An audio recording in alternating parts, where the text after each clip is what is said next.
ধর্মঘটকে কেন্দ্র করে দুর্গাপুরের পলাশডিহায় স্কুল ইন্সপেক্টর অফিসে উত্তেজনা ছড়ালো। শুক্রবার একদল বিক্ষোভকারী হঠাৎ করেই অফিসে ঢুকে প্রতিবাদ দেখান। ঘটনায় প্রশাসনিক কাজকর্ম সাময়িকভাবে ব্যাহত হয় বলে অভিযোগ। সূত্রের খবর, এদিন সকাল 9:30টার সময় অফিসে পৌঁছান স্কুল ইন্সপেক্টর সৌরভ মণ্ডল। ঠিক তার কিছুক্ষণের মধ্যেই বিজেপি নেতা তথা সংগ্রামী যৌথ মঞ্চের সঙ্গে যুক্ত সরকারি কর্মচারী বুদ্ধদেব মণ্ডলের নেতৃত্বে একদল কর্মচারী এসআই অফিসে প্রবেশ করেন। এরপর তারা স্লোগান তুলে বিক্ষোভ দেখাতে শুরু করেন এবং পরে সরাসরি স্কুল ইন্সপেক্টরের ঘরে গিয়ে প্রতিবাদ জানান। জানেন, আজকে যে ডিএ রায় সুপ্রিম কোর্ট দিয়েছে, বর্তমান যে সরকার, সেই সরকারের ডিএ রায় কেউ মানছে না, নিজেই সুপ্রিম কোর্টের ওপরে হয়ে গেছে। আর বাধ্য হয়ে আজকে সমস্ত পশ্চিমবঙ্গে, সারা বাংলার সকল শিক্ষক, পঞ্চায়েত কর্মী থেকে আরম্ভ করে সকল সরকারি কর্মচারীরা আজ ধর্মঘটের ডাক দিয়েছে। তো সেই মতো আমাদের এই অফিসেও আসা হয়েছিল যে এখানে অনুরোধ করার জন্য যে আজকে ধর্মঘট যাতে আপনারাও সামিল হন, কারণ আপনারাও বঞ্চিত এই ডিএ থেকে। আর তখন যখন অনুরোধ করতে এসছেন এসআই সাহেব আমাদের শিক্ষিকাদের সাথে বিশেষ করে খুব প্রচন্ড পরিমাণে দুর্ব্যবহার করে এখান থেকে তাদেরকে বার করে দেয়। তারপরেও আমরা আবার আসি এবং তার জানতে চাই যে সে কেন এই ধরনের ব্যবহার করছে। আজকে এই এসআইয়ের বিরুদ্ধে দীর্ঘ অভিযোগ রয়েছে। এসআই সপ্তাহে 5 দিনের মধ্যে 4 দিন আসেন না। এসআই সাহেব কোনো শিক্ষক শিক্ষিকাদের ফোন ধরেন না।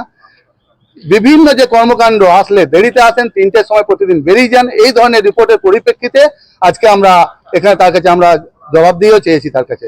বিক্ষোভকারীদের অভিযোগ ছিল ধর্মঘটের দিন অফিসে উপস্থিত হওয়া উচিত ছিল না, কিন্তু পাল্টা প্রশ্ন উঠছে, কোনো সরকারি আধিকারিক তার দায়িত্ব পালনের জন্য অফিসে এলে তাকে ঘিরে বিক্ষোভ দেখানো কি আদৌ যুক্তিসঙ্গত?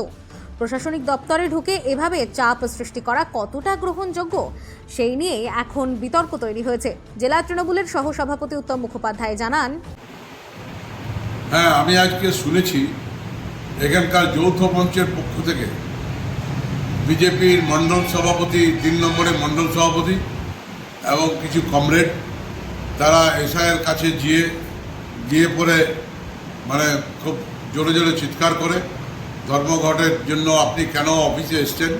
একজন অফিসারকে, সরকারি অফিসারকে, মানে বাংলাটা কোন জায়গায় দাঁড়াচ্ছে দেখুন। ওইখানে বিজেপি আছে মণ্ডল সভাপতি, ওইখানে মার্কসবাদী কমিউনিস্ট পার্টির কমরেড আছে, সব পার্টি তৃণমূলের বিরুদ্ধে লড়াই করার জন্য রাস্তায় নেমেছে। সরকারি অফিসারকে ধমকি দিচ্ছে, বাংলাটা কোন জায়গায় নিয়ে গেছে। এই মানুষগুলোই আবার 100 দিনের টাকা 4 বছর ধরে দেয় না। এই মানুষগুলোই বিজেপির নেতা দিয়ে পরিযায়ী শ্রমিককে বাইরের রাজ্যের থেকে তাড়িয়ে দেয়, হত্যা করায়। এদেরকে চিনে রাখুন, এদের বিরুদ্ধে আমাদের গণ আন্দোলন গড়ে তুলব, চিন্তার কোনো কারণ নেই। আমি সবগুলোকে চিনি। ধর্মঘট গণতান্ত্রিক অধিকার হলেও প্রশাসনিক দপ্তরে ঢুকে চাপ সৃষ্টি করা নিয়ে প্রশ্ন উঠছে বিভিন্ন মহলে। অনেকের মতে এ ধরনের ঘটনায় সাধারণ মানুষের পরিষেবা ব্যাহত হওয়ার আশঙ্কা থাকে।